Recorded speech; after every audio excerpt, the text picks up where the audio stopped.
शुक्रिया गौरव नीलू, thank you. जय तेलंगाना।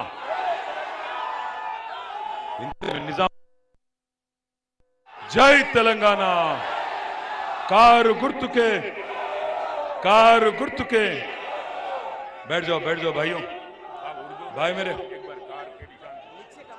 भाई भाई नीचे आ जाओ, नीचे। आप भी जरा झंडा नीचे करो।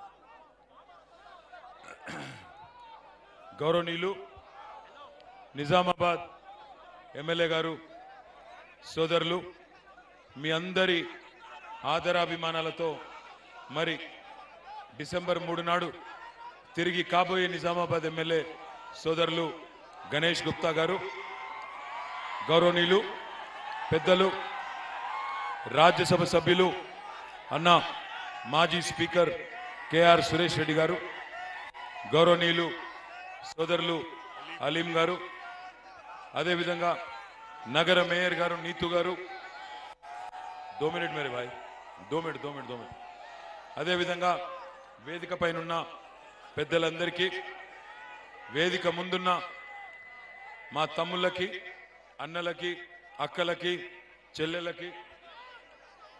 बहनें कोई नहीं दिख रहे यहाँ पे? कोई एक बहन भी नहीं दिख रही बोला यहाँ पे? कहाँ पे? यहाँ पे हमारे जितने भाई हैं, आप सबको मैं अपना सलाम पेश करता हूं। जय तेलंगाना। आज शहर निजामाबाद में हमारे एमएलए, मैं गणेश अन्ना के वास्ते आया, मेरा गला बैठ गया। रुक जाओ। सुन तो लो। मैं आप तमाम भाइयों से और हमारे बहनों से गणेश बिगाले के वास्ते आपके वोट मांगने यहां पे आया। मैं आप तमाम भाइयों से, बहनों से गुजारिश करना चाहता हूं, पिछले 9.5 सालों में जो खिदमत केसीआर साहब ने और ये तेलंगाना हुकूमत ने आपके लिए की, आपके आंखों के सामने है। आज अगर आप देखेंगे शहर निजामाबाद आजादी से लेके 2014 तक क्या हालत था निजामाबाद का, आज पिछले 9.5 सालों में क्या काम इस एमएलए ने किया, गणेश ने किया, आपके सामने। मैं खुद गवाह हूं। मैं 2-3 महीने पहले निजामाबाद आया था। जब मैं आया यहाँ पे, हम लोग हमारे मिनी टैंक बंड इनॉग्रेशन के लिए गए थे। मैंने बोला गणेश भाई को कि आज हैदराबाद में और बाकी जो शहर है तेलंगाना में, वहां पे भी इतना खूबसूरत टैंक बंड नहीं है जितना खूबसूरत आपका निजामाबाद का टैंक बंड बना दिया इन्होंने। साथ ही साथ आजादी के बाद, अरे बड़े भाई रुकना यार, रुक भाई, पैर पड़ता रुक जाता, काय को चिल्ला रहा। मना आजादी से लेकर आज तक जो काम नहीं हुए, जैसे अंडरग्राउंड ड्रेनेज सिस्टम को मुकम्मल करना, पूरा करना, जिसका जिम्मेदारी आपने एमएलए साहब को दिया, उनकी खिदमत की वजह से, उनकी वकालत की वजह से आज पूरा का पूरा अंडरग्राउंड ड्रेनेज सिस्टम भी हमने कंप्लीट किया। साथ ही साथ अगर आप देखेंगे कोरोना के टाइम पे आपके एमएलए साहब इतना जबरदस्त सर्विस करे यहाँ पे गवर्नमेंट हॉस्पिटल में और निजामाबाद शहर में, आपको याद होगा हर दिन उन्होंने हजारों लोगों को खाना खिलाया, हर दिन खुद के पैसों से उन्होंने बहुत आपकी खिदमत की।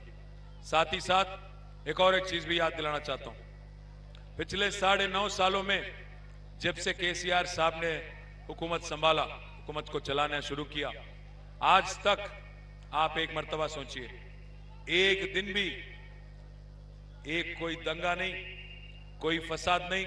आज सुकून से हैं तेलंगाना के हर शहरी, चाहे हिंदू हो, मुसलमान हो, सिख हो, ईसाई हो, जैन हो, मजहब जो भी हो, हर कोई खुश है। केसीआर साहब ऐसे लीडर हैं जो मजहब के नाम पे सियासत नहीं करते हैं, इंसान को इंसान की तरह देखते हैं। कभी एक जमाने में मखदूम मोइनुद्दीन ने कहा था, हयात लेके चलो, कायनात लेके चलो, चले ते चलो, सारे जमाने को साथ लेके चलो। केसीआर ऐसे लीडर है जो हर किसी को अपने साथ ले चलने में विश्वास रखते हैं। आज कुछ लोग यहां पे मजहबी सियासत करने की कोशिश कर रहे हैं।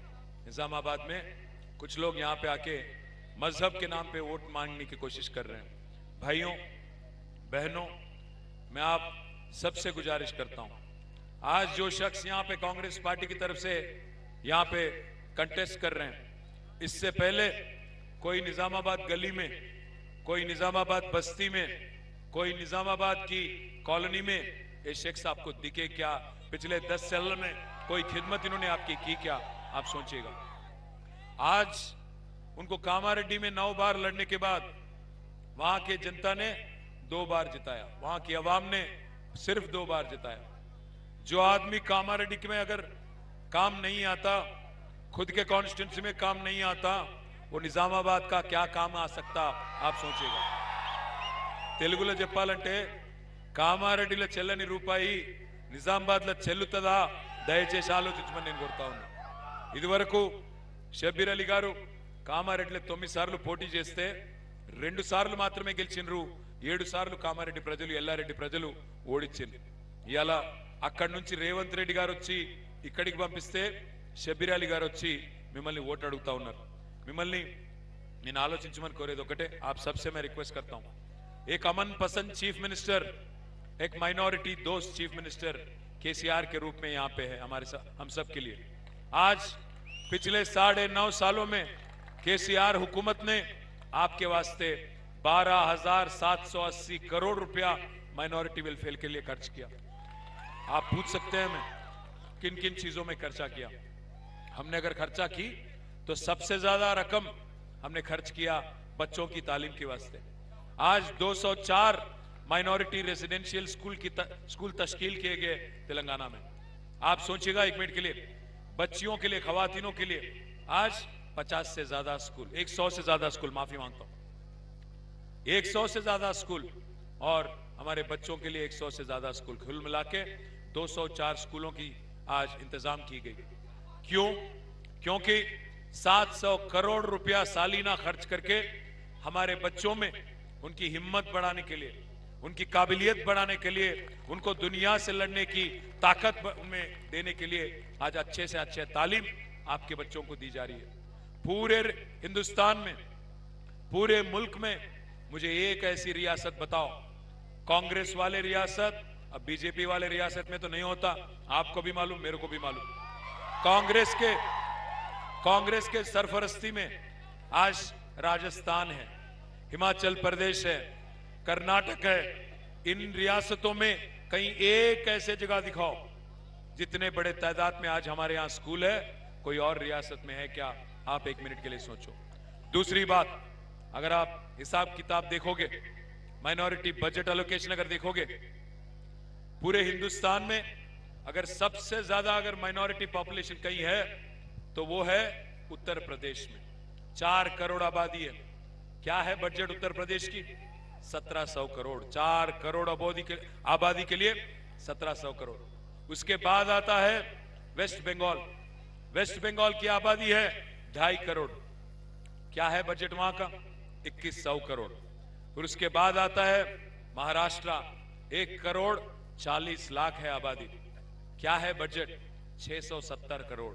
उसके बाद आता है कर्नाटक, 90 लाख वहां की आबादी है। बजट क्या है वहां का माइनॉरिटी वेलफेयर का? 2000 करोड़। उसके बाद आता है अपना नंबर, 50 लाख है आबादी और यहां की बजट है 2200 करोड़। सबसे ज्यादा हिंदुस्तान में सबसे ज्यादा माइनॉरिटी वेलफेयर के लिए खर्च करने वाले चीफ मिनिस्टर कोई है तो वो है हमारे लीडर केसीआर।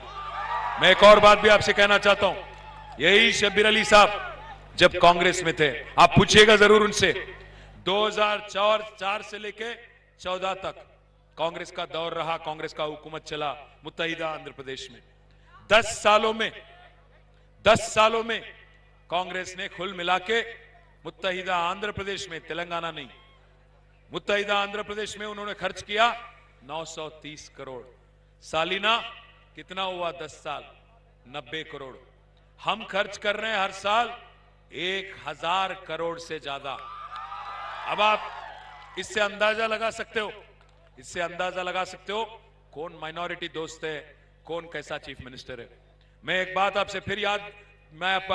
आपको फिर याद दिलाना चाहता हूं, यही कांग्रेस है जिनके दौर में 1990 में हमारे ओल्ड सिटी में हैदराबाद में दंगे और फसाद किए गए। क्यों? क्योंकि एक चीफ मिनिस्टर को बदल के दूसरे को बिठाना था। कांग्रेस में आपसी लड़ाई थी, एक का टांग दूसरा खींच रहा था, बट बीच में बकरा हुआ कौन? हमारे भाई। ओल्ड सिटी में हिंदू हो मुसलमान हो 400 लोगों की जान ली गई। क्या ऐसे पार्टी को हम लोग, जिसके हाथ खून से रंगीन है, ऐसे पार्टी को वोट देंगे? ऐसे पार्टी को वोट देंगे? मैं आज पूछना चाहता हूं, राहुल गांधी आए थे यहां पे, बड़े बड़े चीज बोले, बड़े बड़े बात भरे। मैं पूछना चाहता हूं भाइयों, आज राहुल गांधी अगर आके बोलता है कि मुसलमान गरीब है, मुसलमान लाचार है, मुसलमानों में पासमंदगी है, मैं पूछना चाहता हूं भाइयों, जिम्मेदार कौन है? 55 साल हुकूमत चलाने वाली कांग्रेस पार्टी, 55 साल, एक नहीं दो नहीं, 55 साल हुकूमत चलाने वाली कांग्रेस पार्टी जिम्मेदार है कि 9 साल हुकूमत चलाने वाले केसीआर साहब जिम्मेदार है? आप सोचिए, किया क्या कांग्रेस ने आपके लिए? मैं पूछना चाहता हूं, किया क्या कांग्रेस ने? 11 बार मौका दिया हमने।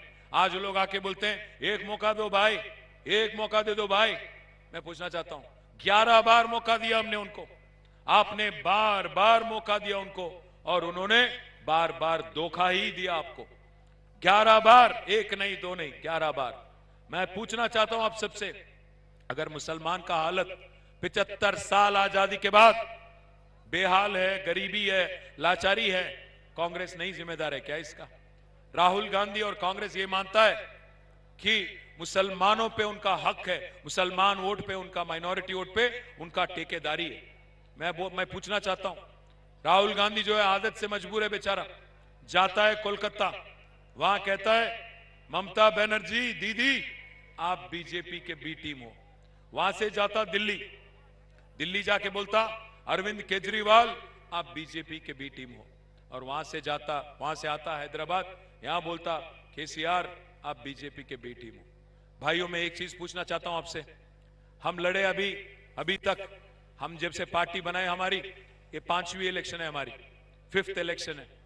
इन 5 इलेक्शनों में एक बार हमारी हुई थी अलायंस 2004 में कांग्रेस पार्टी के साथ, 2009 में हमारी अलायंस हुई थी कम्युनिस्ट और टीडीपी के साथ, 2014 में, 18 में और 23 में अकेले ही लड़ रहे हैं।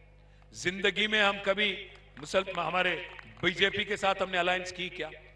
कॉरपोरेशन में की, मंडल परिषद इलेक्शन में की, असेंबली इलेक्शन में करे, पार्लियामेंट इलेक्शन में करे, हम समझौता करे क्या उनके साथ? जिंदगी में कभी नहीं करे। आज नहीं, 23 साल नहीं, केसीआर साहब का अगर आप रिकॉर्ड देखेंगे 45 साल उनकी ट्रैक रिकॉर्ड है। जब से सिद्दीपेट एमएलए थे वो 1985 से लेकर आज तक एक मर्तबा भी, एक बार भी कोई भी इलेक्शन में बीजेपी के साथ नहीं चले केसीआर साहब। मैं एक चीज आपको याद दिलाना चाहता हूं, हां कोशिशें जारी है हमको डराने की, धमकाने की, दबाने की। दिल्ली के बड़े बड़े लीडर जो है मोदी, अमित शाह, बहुत कोशिश कर रहे हैं टीआरएस पार्टी को, केसीआर साहब की आवाज को दबाने की कोशिश कर रहे हैं। जो एक लौती आवाज है तेलंगाना की, इसको बंद करवाने की कोशिश कर रहे हैं। आपसे एक वादा करते हैं आज निजामाबाद में, हम डरेंगे तो किसी के बाप से नहीं डरेंगे, दिल्ली वाले नहीं, किसी के बाप से नहीं डरते। मोदी क्या और कोई क्या, दिल्ली वाले किसी के बाप से नहीं डरेंगे। और एक और वादा भी आपसे करते हैं, एक और वादा आपसे करते हैं, रुकना यार, एक और वादा भी आपसे करते हैं, जब तक रहेंगे सियासत में, जब तक रहेंगे सियासत में, सेक्युलर ही रहेंगे, सेक्युलर ही रहेंगे और सेक्युलर ही बन के आगे चलेंगे। जब तक रहेंगे सियासत में तब तक ऐसे ही चलेंगे। आप ये अफवाहें, गुमराह करने की जो कोशिश आज कांग्रेस कर रही है, इन बातों में विश्वास ना करें। मैं एक और चीज भी कहता हूं आपसे, आज बहुत कोशिश है, बहुत सारे साजिश भी चल रहे हैं हमको बार बार बीजेपी का दोस्त दिखाने की। मैं फिर से कहता हूं, गर्दन कट जाए परवाह नहीं, दिल्ली के सामने सर नहीं झुकाएंगे, वादा है आपसे। आप हमें मजबूत करो। आज कांग्रेस में काबिलियत नहीं है, बीजेपी को हराने की काबिलियत कांग्रेस में नहीं है। आज पूरे रियासत तेलंगाना में गोशा महल में जो एक बदमाश लड़ रहा है राजा सिंह, उसको कल आप हरा के हम आपके पास वापस आएंगे निजामाबाद। गोशा महल में उसको हरा के वो आपके पास वापस आएंगे। मैं इसीलिए कह रहा हूं ये बात, आप सोचिए 2 मिनट, आप सोचिए 2 मिनट। आज गोशा महल में किसको खड़ा करी कांग्रेस? एक डमी कैंडिडेट को। करीमनगर में जहां बंडी संजय जो खुलेआम मस्जिदों को खोदने की बात करता, किसको खड़ा करे वहां पे? एक डमी कैंडिडेट को खड़ा करे कांग्रेस। फिर आप जाओ कोरुटला, यहां पे एक आपके एमपी है जो हर दिन सुबह से लेकर शाम तक, उसके खिलाफ किसको खड़ा करी कांग्रेस? एक और डमी कैंडिडेट। क्या समझौता है दोनों के बीच में? क्या है समझौता? सिर्फ और सिर्फ एक, किसी भी हाल में केसीआर का गला दबाना है, आवाज खत्म करना है। जो एक लौती आवाज है तेलंगाना की, तेलंगाना आवाम की, केसीआर की आवाज, उसको यहीं दफनाना उनकी नीत है, उनकी रीत है। भाइयों, आप 1 मिनट के लिए सोचो, पूरे मुल्क में क्या माहौल है आज, क्या हालत है आज? बाहर, तेलंगाना के बाहर कैसा बर्ताव है, कैसा डर डर के जीना पड़ रहा है। पर आज तेलंगाना में एक अमन पसंद चीफ मिनिस्टर, जिनके सदारत में हम सब लोग अमन के साथ, शांति के साथ, भाईचारे के साथ, खुशहाली के साथ हम सब लोग खुश हैं, सुकून से जी रहे हैं। हमारी बच्चों के लिए अच्छा तालीम मिलता है। गरीब बच्चियां अगर शादी कर रही हैं, अगर गरीब हिंदू बच्ची है तो कल्याण लक्ष्मी मिलता है, गरीब मुसलमान बच्ची है तो शादी मुबारक मिलता है आपको। आज मैं मुबारकबाद देना चाहता हूं आपके एमएलए साहब गणेश को, क्योंकि शादी मुबारक जब चेक देते हैं गणेश भाई हुकूमत की तरफ से तो 1,116 रुपया मिलता है, बट गणेश भाई खुद एक अपने तरफ से भी एक साड़ी और 1-2 तोहफा भी गरीब बच्चों को देते हैं, चाहे वो हिंदू हो या मुसलमान हो। एक और बात भी मैं कहना चाहता हूं, आज हमने इंसान को इंसान की तरह देखा है, गरीब को गरीब की तरह देखा है। मजहब के नाम पे सियासत कभी नहीं की। आज अगर एक गरीब हिंदू बच्ची को बतुकम्मा के वक्त एक साड़ी दिया जाता है तो गरीब मुसलमान को रमजान के वक्त तोहफा दिया जाता है और गरीब क्रिश्चियन को क्रिसमस के टाइम पे तोहफा दिया जाता है। ये है हमारी गंगा जमुना तहजीब। किसने पूछा हैदराबाद में हमारे मुसलमान भाइयों को? एक ही दिन आ गया था, गणेश निमज्जनम और मिलाद नबी का प्रोसेशन एक ही दिन आ गया था। हमारे मुसलमान भाइयों ने खुद फैसला लिया, हमने पूछा ही नहीं। फैसला ये लिया कि एक ही दिन अगर हम लोग करेंगे तो बदमाश जो है, बाकी छेड़खानी करने वाले, खाली पीली झगड़ा करने वाले, ये लोग मौके का फायदा उठाएंगे। इसीलिए हमारे भाइयों ने पोस्टपोन कर लिया मिलाद नबी प्रोसेशन 3 दिन। ये है गंगा जमुना तहजीब। मैं इसलिए बोलता हूं, तेलंगाना आज एक मिसाल है पूरे हिंदुस्तान के लिए। जो भाईचारा, जो खुशहाली, जो अमन आज तेलंगाना में देखने को मिल रहा है भाइयों, इसको और मजबूत नहीं करेंगे, इसको आज चलाने वाली हुकूमत की अगर आप हाथ नहीं मजबूत करेंगे तो भाइयों आप एक बात सोच लो। क्योंकि अगर यहां पे शब्बीर अली साहब आए और वो बोलने लगे भाई मैं मुसलमान हूं, मैं मुस्लिम लीडर हूं, मुझे केसीआर आए वहां से भगा दिए मेरे को, मैं एक चीज पूछना चाहता हूं आपसे, आप अगर हमारे वोट बढ़ गए कांग्रेस और बीआरएस के बीच में, फायदा किसका होगा आप सोचो। इससे पहले क्या हुआ था पार्लियामेंट में? यहां पे हुआ क्या था? यहां पे पार्लियामेंट में आज एक आदमी जीत गया यहां पे, बीजेपी वाला। कैसे जीता हो? क्योंकि कांग्रेस आज काबिल नहीं है। कांग्रेस आज बीजेपी को रोकने की काबिलियत नहीं रखती। एक पप्पू चला रहा कांग्रेस को और उससे नहीं होगा। मोदी को अगर हराना है, मोदी को अगर टक्कर देना है तो सिर्फ और सिर्फ केसीआर से हो सकता है, किसी और से नहीं। भाइयों आप गुमराह ना होना, आप बहक मत जाना, आप मजहब के नाम पे सियासत करने वालों के साजिश जो है, कोशिश जो है उसमें मत पड़ना। आज एक एमएलए ऐसे हैं आपके जो हर किसी की इज्जत करते हैं, हर रीत और रिवाज का इज्जत करते हैं।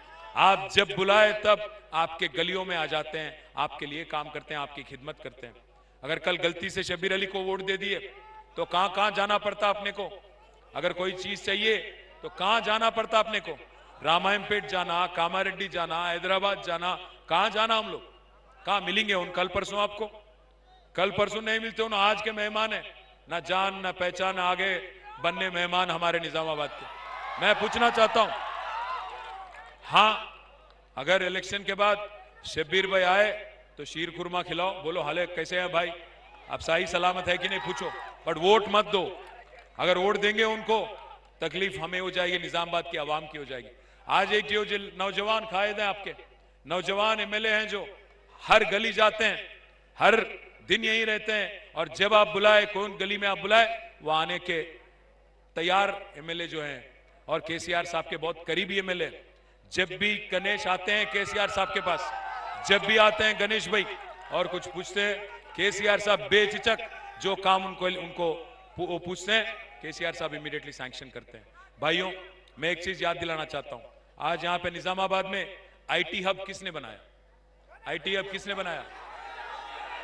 बीआरएस हुकूमत ने, गणेश भाई ने, केसीआर साहब ने बनाया। आज एक जबरदस्त नई कलेक्ट्रेट बनी आपके यहां, एक जबरदस्त नेशनल एकेडमी ऑफ कंस्ट्रक्शन बनी आपके लिए, हमारे बच्चों को स्किल डेवलपमेंट के वास्ते।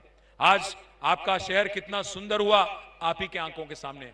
अगर एक तरक्की देखने के बाद, एक काम देखने के बाद, अगर एमएलए को हम वोट नहीं देंगे और किसी और को देंगे, तो आगे आने वाले दिनों में कोई एमएलए में दिलचस्पी नहीं रहेगा कि काम करने का।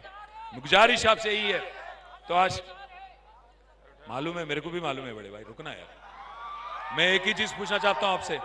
30 तारीख के दिन आप एक मिनट के लिए सोचो, 11 मौका देने के बाद कोई काम नहीं करने वाली कांग्रेस को अगर फिर एक बार आप वोट देंगे, तो फायदा कांग्रेस को नहीं होगा भाइयों, फायदा होगा बीजेपी का। आप याद रखो ये, आप इत्मीनान से सोचो, पिछले पार्लियामेंट इलेक्शन में क्या हुआ, फिर से सोचो, ढंग से सोचो समझो, और ये बात याद रखो, अगर मोदी को टक्कर देने की क्षमता, मोदी से लड़ने की ताकत, मोदी से लड़ने की हिम्मत आज किसी में है, तो सिर्फ और सिर्फ हमारे लीडर केसीआर में है। आप ये याद रखो। हम जब तक रहेंगे सियासत में, मैं फिर से दोहराना चाहता हूं, जब तक रहेंगे सेक्युलर रहेंगे, जब तक रहेंगे हर किसी का इज्जत करेंगे, जब तक रहेंगे हर किसी को अपना भाई मान के चलेंगे। निजामाबाद की डेवलपमेंट आपके वोट पे निर्भर है। अगर आप वोट देंगे कायदीन को जिन्होंने काम किया, आप वोट देंगे एक एमएलए को जिन्होंने आपके वास्ते खिदमत किया, तो फिर और तेजी से तरक्की हम लोग कर पाएंगे। वरना यहां गलती से बीजेपी या कांग्रेस जीत गया, गलती से, हुकूमत तो आने वाली है केसीआर साहब की, हुकूमत तो आने वाली है केसीआर साहब की, वजीर आला तो बनेंगे केसीआर साहब, तो क्या फायदा होगा भाइयों? निजामाबाद, शहर निजामाबाद की अगर तरक्की आप चाहते हो, जो काम पिछले 9.5 साल में हुआ, इसको अगर और तेजी से आगे ले जाना चाहते हो, तो वोट दीजिए कार के निशान पे। हमारे निशान कौन सी है? कौन सी निशान है हमारी? रुकना यार, रुकना। कौन सी निशान है हमारी? कौन सी निशान है? कार हमारी निशान है, तेलंगाना हमारी पहचान है, और केसीआर हमारे शान है। याद रखना जरूर, दुआ में याद रखो, दुआ में याद करो, दुआ में याद रखो। कार को वोट दो और तेलंगाना को और तेजी से, यहीं से निजामाबाद से और तेजी से तरक्की के रास्ते पे आगे ले चलो। जय तेलंगाना। उनको कमाट। एक मिनट रुकना यार, रुको, देख लेंगे, रुको, जल्दबाजी नको करो, रुको। और पूछ सकते हो आप कि भाई इससे पहले 2 बार जो जीते, तो कुछ अच्छे प्रोग्राम करे आप, कल्याण लक्ष्मी, शादी मुबारक, टिमरिस के स्कूल, उसको स्कूल को फिर आप जूनियर कॉलेज बनाए। आगे क्या करेंगे आप 3 दिसंबर के बाद जीतने के बाद? फिर तीसरी बार हैट्रिक चीफ मिनिस्टर केसीआर बनने के बाद और क्या करेंगे गरीबों के वास्ते, ये मैं बताना चाहता हूं। यहां पे जितने हमारे, क्या हो गया, हमारे बहनें चले गए वहां से, वहां बैठ के। अच्छा, तो मैं बस बहनों को हमारे बोलना चाहता हूं, मोदी साहब आए थे 2014 में, बड़े बड़े बातें करे, क्या बोले?